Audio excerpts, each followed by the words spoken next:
AI isn't being limited by chips anymore. It's being limited by electricity, geopolitics, and who controls the platforms. And this week, all of those forces collided in a very visible way. Hey everyone, welcome back. Today's tech tour is longer, deeper, and more important than it might look at first glance. Because when you connect all the dots, what we're really talking about is not just new AI features or company announcements, but a structural shift in how artificial intelligence is spreading across the world, who benefits from it, and who may be left behind. Let's start with NVIDIA, because everything still runs through them. Time magazine published a long interview with Jensen Huang, and this was not a typical future of AI hype piece. Huang makes a very blunt argument. The biggest bottleneck for AI going forward is no longer chip manufacturing. It's energy, electricity, power generation, and grid capacity. Data centers, AI supercomputers, and national AI infrastructure projects are already hitting energy limits. You can design the most powerful model in the world, but if you can't power the servers that run it, progress slows down. This reframes the AI race entirely. It becomes less about software innovation and more about infrastructure, energy policy, and long-term planning. Huang also addresses the elephant in the room. The idea that the United States and China can completely decouple in AI is unrealistic, at least in the near term. The supply chains are still deeply intertwined. The US depends on China for rare earth elements and materials. China depends on US-designed AI hardware and software ecosystems. That's why NVIDIA was recently allowed again to sell H200 chips to China after previous restrictions. This isn't about ideology or friendship. It's about economic and technological dependency. Huang frames AI as a geopolitical system, not just a technological one. And when the CEO of the company that sits at the center of global AI infrastructure says this openly, it's a signal worth paying attention to. Now let's move to Apple and Google, because this story marks a psychological shift in the AI industry. Apple and Google officially announced a multi-year AI partnership. Google's Gemini models will power parts of Apple's AI ecosystem, including Siri. This is a big deal for several reasons.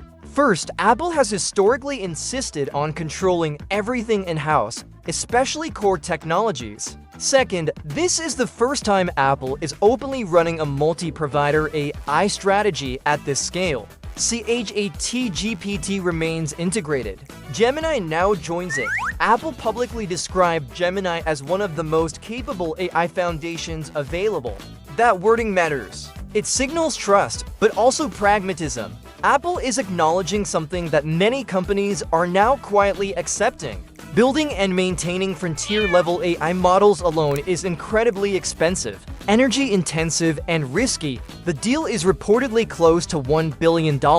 And after the announcement, Google's market value crossed $4 trillion. But the money is not the most interesting part. The strategic implication is, Apple is no longer trying to win the AI race by isolation. It's choosing partnerships. The big open question now is how Siri evolves. Will Apple permanently run multiple AI models behind the scenes, routing tasks to whichever model performs best? Or will this be a transition phase, where Apple tests real-world performance and eventually commits to one dominant AI brain?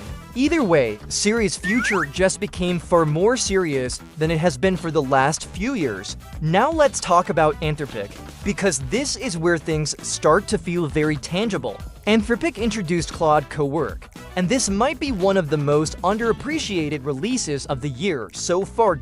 Claude is no longer just a conversational assistant. It's now a full desktop AI agent. No coding required. This matters because until now, powerful AI agents were mostly locked behind developer tools and complex setups. With Co-Work, Claude can organize your files and folders, clean up and rename your desktop, turn screenshots and PDFs into structured spreadsheets, create reports from scattered notes, interact with Chrome, Google Drive, Slack, and perform tasks on your computer the same way a human would. It runs locally on MacOS and is already available to paid users.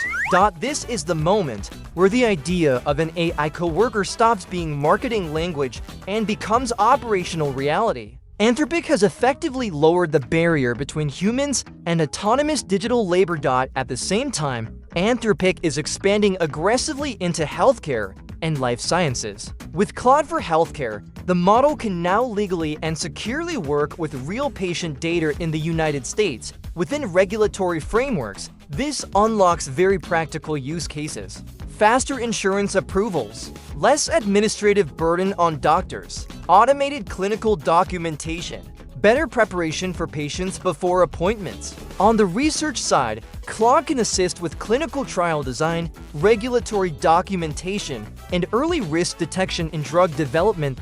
Claude is no longer just generating text. It's validating information, cross-checking data, and participating in real decision-making systems. That's a significant shift in responsibility and trust. Competition between AI companies is also becoming more aggressive. Anthropic recently cut off access to xAI, Elon Musk's AI company, because it believes Claude was being used to train competing models. OpenAI has taken similar actions in the past. This shows how sensitive model access has become. Even indirect usage is now treated as a strategic threat. Zooming out, Microsoft's AI Economy Institute released a global report on AI adoption, and the numbers tell an important story. By the end of 2025, 1 in every 6 people worldwide uses generative AI. That sounds impressive, but the distribution is highly uneven. The top countries include the United Arab Emirates, Singapore, Norway, Ireland, and France. The United States ranks 24th. China ranks 71st. Turkey ranks 78th, slightly below the global average. This surprises many people, but it makes sense when you look closer. Adoption is not just about building AI, it's about integrating it into daily life. Government strategy, public sector usage, digital literacy, language support, trust, cost, and accessibility all play critical roles. Countries like the UAE and Singapore invested early, created national AI strategies, and normalized AI in government services before generative AI became mainstream. In contrast, countries that focus heavily on production may see slower adoption growth once early. Saturation begins. One of the most interesting insights from the report is the rise of open source and free AI models in underserved regions. In parts of Africa and other developing markets, usage is 2 times higher precisely because barriers are lower. Accessibility matters more than raw performance. As a result, the global AI gap is not shrinking. It's growing. Before we wrap up, one smaller but very practical update. Manus launched a new feature called Meeting Minutes. You can record meetings, interviews, or even personal voice notes, and Manus automatically summarizes key points, extracts action items, identifies participants, and produces clean, structured notes. For knowledge workers drowning in meetings, this kind of tool quietly changes daily workflows. So here's the real takeaway from this week. The AI race is no longer about who builds the smartest model.